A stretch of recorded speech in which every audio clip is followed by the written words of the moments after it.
Halloween is over, but there's still a zombie on the loose. Joe Biden is still stumbling all over the place, from Virginia to the Vatican, and there's the vulgarity of the phrase, "Let's go, Brandon." Oh, what a week it's been. Let me explain. It's election time in Virginia, where all the big dog Democrats have been trying to get Terry McAuliffe elected governor once more. Or rather, they were. We'll get to all the details later in the video, so stay tuned. For his part, Joe Biden has spent the last few weeks praying, like a good Catholic, for a Virginia win. But he also could just be sleeping. To make the world that is less than a not theater.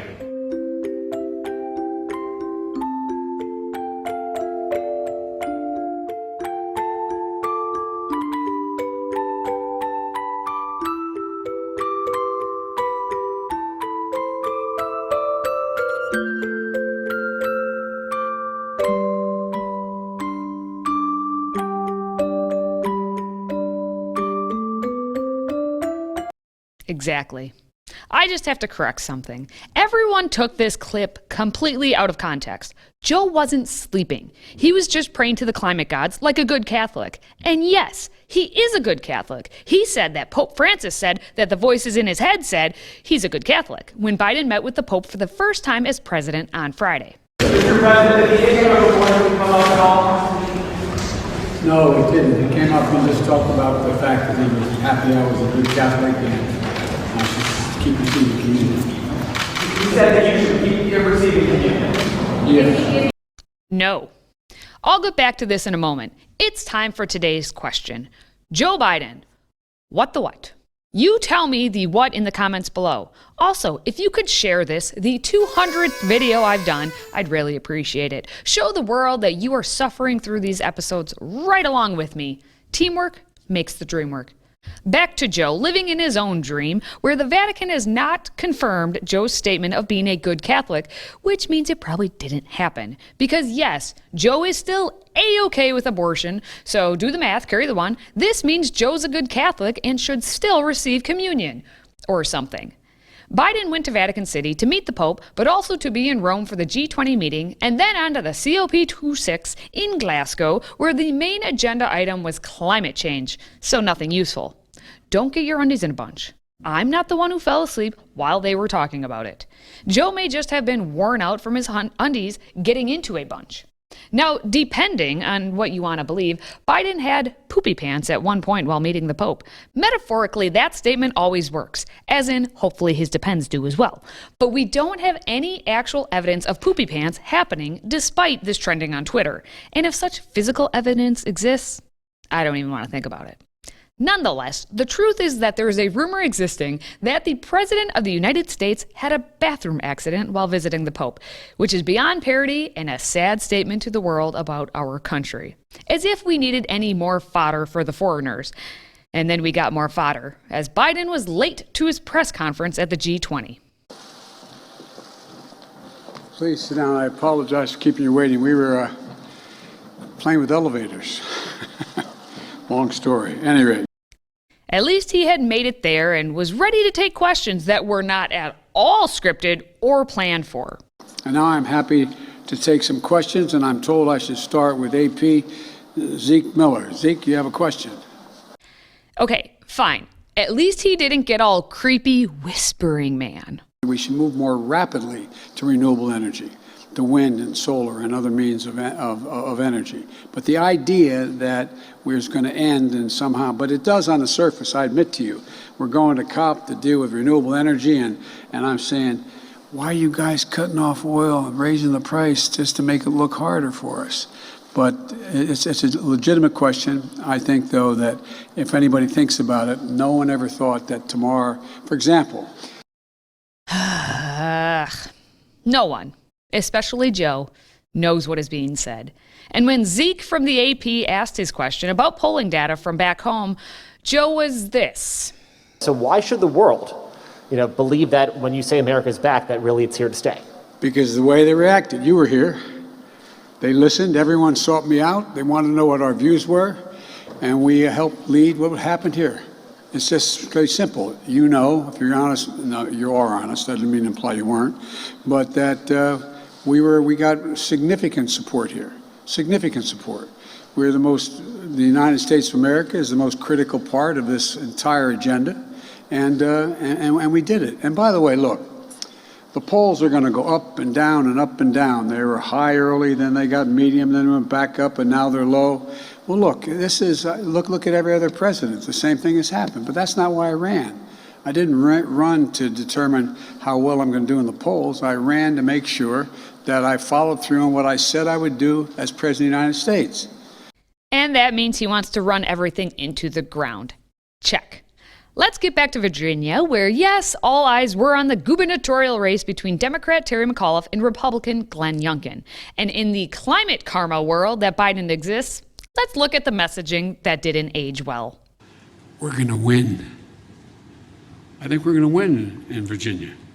My guess is I'm going to be landing at 1 o'clock in the morning East Coast time. That's probably about the time we'll be hearing what the final results are. I think we're going to win New Jersey as well. Whoopsie daisy. Let's do one more, this time from Kamalama Ding Dong. Because you see, what happens in Virginia will in large part determine what happens in 2022, 2024, and on. Oh, really? Fun fact, in Virginia, you can only serve non-consecutive terms. They actually follow the state constitution in that regard. This means blackface Ralph Northam couldn't run for an immediate next term. The blackface part is actually not what kept him from running, because we know that's A-OK with the Democrats.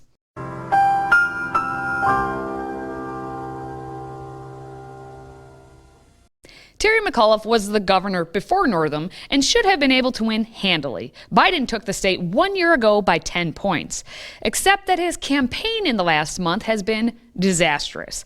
Let's look at just a few snippets. It really started when McAuliffe was debating Youngkin and actually said this about parents' rights in education. I don't think parents should be telling schools what they should teach. He is proud of what public schools in Virginia are doing. But Chuck, we have a great school system in Virginia. Dorothy and I have raised our 5 children.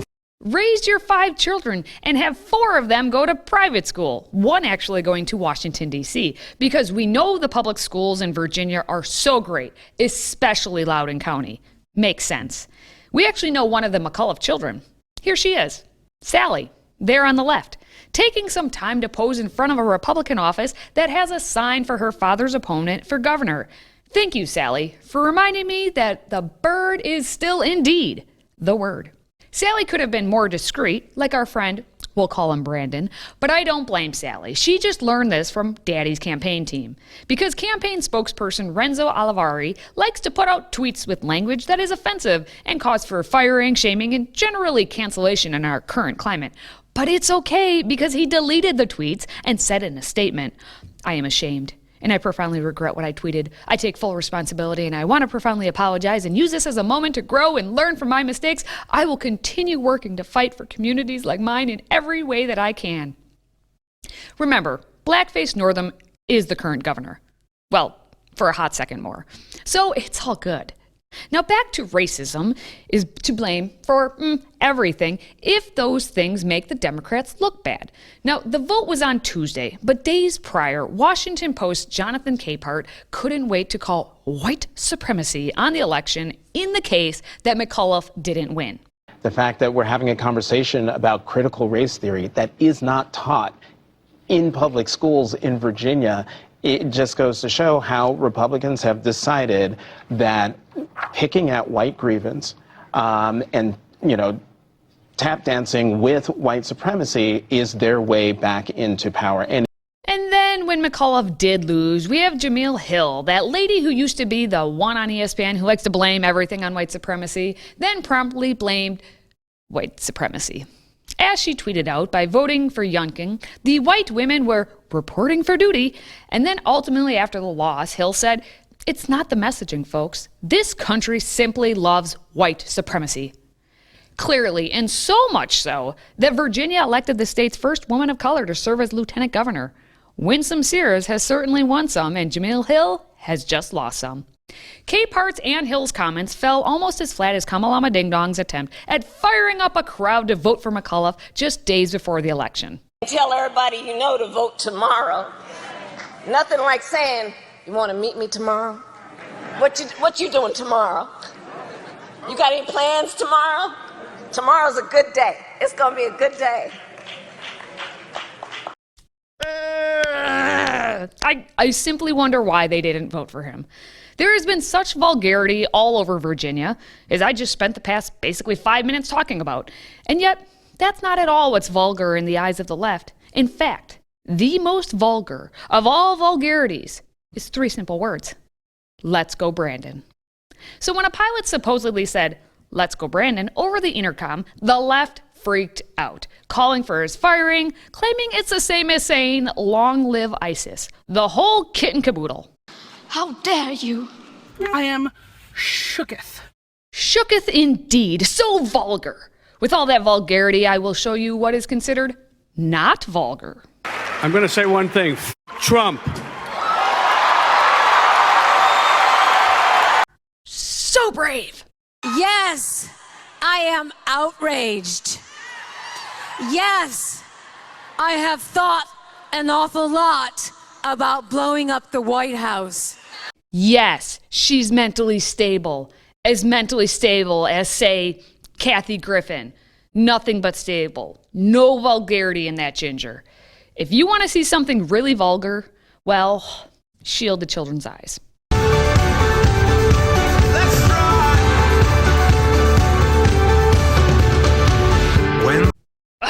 I warned you. And McAuliffe will be dancing all the way to the governor's, oh wait, never mind. Let's go, Brandon. And one more thing before I go. To go along with the usual insanity of the week, we have some added spice. Not ginger spice, though, because Jen Psaki has the illness of which we cannot say what it is, but you know, the thing you get with the jab thing. She got the jab and got the thing. As usual, nothing to see here. We're all just living the dream. Some of us are actually awake and some of us are named Joe Biden. Please share this video because you were one of those people who are awake. Also, let's go, Brandon. Until next time, stay healthy, America. Hey team, most of you know our shows have been censored by Facebook and YouTube for years, which makes it very hard to keep up with the cost of production. But thanks to our Patriot Club members, we have not only been able to keep things going, but to add more programming. We're doing 18 new shows a week. 18. In fact, we've got big plans in motion for our viewers, especially our Patriot Club members. So please consider supporting our freedom-loving media by joining the Patriot Club this year. For a $99 tax-deductible donation, we will send you our 20-ounce stainless steel navy blue tumbler etched with the words American Patriot, standing atop the shoulders of a rather fit-looking George Washington. And for $129 gift, we'll also include a 15-ounce stainless steel mug as a token of our appreciation. All you have to do is visit patriotclub.us and become a Patriot Club member today. That's patriotclub.us. Thank you, and God bless.